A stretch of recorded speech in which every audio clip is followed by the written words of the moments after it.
اب اسے دفن کرنے کے علاوہ کوئی چارہ نہیں. قبر کی تختیاں بند کرنے کے بعد کا ماحول تو نہیں دیکھا ہوگا کہ ہمارے اوپر مٹی ڈال کر رشتہ دار چلے جائے. اس کے بعد کا ماحول, اس کے بعد کا نظارہ ہم نے کہاں دیکھا؟ پیٹ کا پانی ناک سے باہر آنے لگتا. ہماری میتوں کا یہ حال ہے. اے میرے عزیزو, ہمارا جسم بہت ہی کمزور ہے. ہم کو اللہ تعالیٰ نے جس جسم کا مالک بنایا ہے, اس جسم کو میں نے دیکھا ہے. بہت سارے گھروں پر جب ہم کو جانے کا اتفاق ہوا کہ فلاں کا آج انتقال ہوا ہے, ہم جاتے ہیں تعزیت کے لیے. دیکھا جس جسم کو وہ بہت بنانے کی کوشش کیا کرتا تھا, ایسے نوجوان بھی. مجھے یہ باتیں بولنے کا اس لیے آج موقع ملا کہ چند روز قبل یا چند دنوں پہلے ایک علاقے میں جانا ہوا تھا. 2 نوجوان پانی میں ڈوب کر مر چکے تھے. ان کی لاشیں گھر لائی گئی تھی. صبح ڈوبے, دوپہر میں مل گئے. صرف 6 گھنٹے کی بات تھی. گھر میں لایا گیا اور پھر باڈی رکھی گئی.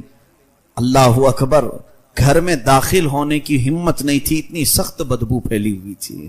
اور ان نوجوانوں کو ہم جانتے تھے جن کے چہکنے کے انداز کیا تھے, جن کے لوگوں میں چلنے پھرنے کے انداز کیا تھے, اور ان کے پہننے اوڑھنے اور کھانے پینے کے انداز کیا تھے. وہ اپنے زمانے کے بہت ہی خوبصورت لوگ سمجھے جاتے, اور اپنے جسم پر جنہوں نے بہت پیسے خرچے کیے اپنے جسم کو بنانے کے لیے, اور آج وہ بے جان لاشیں گھروں میں پڑے تھے تو ناک بند کر کے لوگ دیکھ رہے تھے اور جا رہے تھے. پانی میں ڈوب کر مر گئے اور لا کر لاشیں رکھی گئی. یہی جسم کا ہمارا حاصل ہے. ہمارے جسم کا خلاصہ یہی ہے کہ ہمارے والدین جو ہماری پیشانی پر پسینہ بھی نہیں دیکھنا چاہتے, وہ بھی موت کے بعد اپنی گود میں نہیں رکھ سکتے, واپس بھیج دیتے ہیں, لے جاؤ. اب اسے دفن کرنے کے علاوہ کوئی چارہ نہیں. کرنٹ کی پیٹی میں برف میں رکھ کر کے بھی زیادہ دن ہم گھر میں نہیں رہ سکتے. ہمارے جسم کا خلاصہ اور حاصل یہی ہے. ہماری زندگی کا فائنل اینڈنگ یہی ہے کہ یہ جسم اتنی ہی دیر کا ہے کہ اگر مولا نے صرف ہماری رگ کو روک دیا تو پھر سڑن شروع ہوتی ہے, بدبو شروع ہوتی ہے. ہماری ناک میں, ہمارے کانوں میں روئی اس لیے ٹھونس دی جاتی ہے کہ پیٹ کا پانی ناک سے باہر آنے لگتا. یا اللہ, اتنے دن دنیا میں سوتے رہے, کبھی ہمارے پیٹ میں سے پانی باہر نہیں آیا.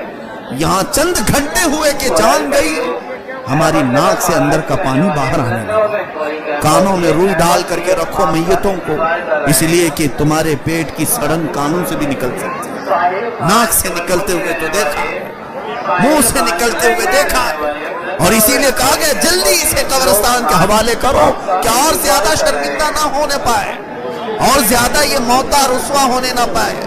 ہمارے سب کے جسموں کا خلاصہ یہی ہے, ہمارے سب کے جسموں کا حاصل یہی ہے, اور اس کے باوجود ہم شہوتوں کو اس قدر عزیز رکھتے ہیں, اس قدر ہم لذتیں حاصل کرنے میں ہیں.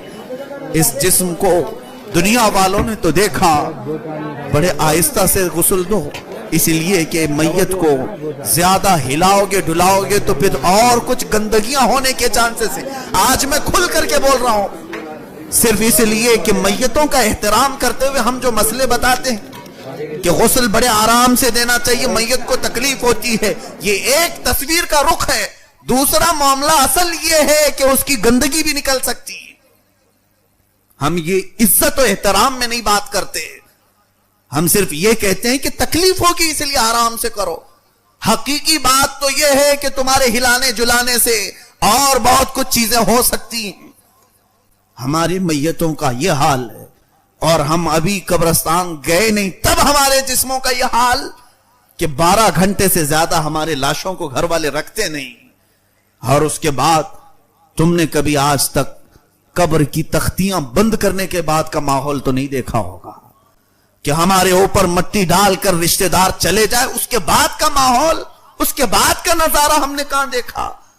یہ تو لاشیں گھروں میں دکھانے کے لیے رکھے جاتے ہیں تب کی حالت ہے.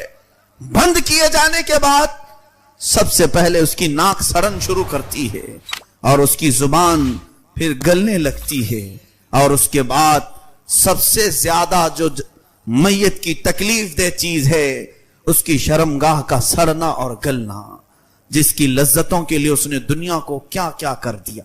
اپنے پیسے پانی کی طرح بہایا، اور یہ زبان اور یہ شرمگاہ قبر میں سب سے زیادہ بدبو پیدا کرتے ہیں، سب سے زیادہ ہولناکی قبر میں پیدا کرتے ہیں۔ اور یہ تو حقیقی بات ہے، میرے مصطفیٰ صلی اللہ علیہ وسلم نے اپنی شریعت کے مطابق قبروں کو کھولنے سے منع کیا ہے، یہ صرف ہماری عزتوں کی حفاظت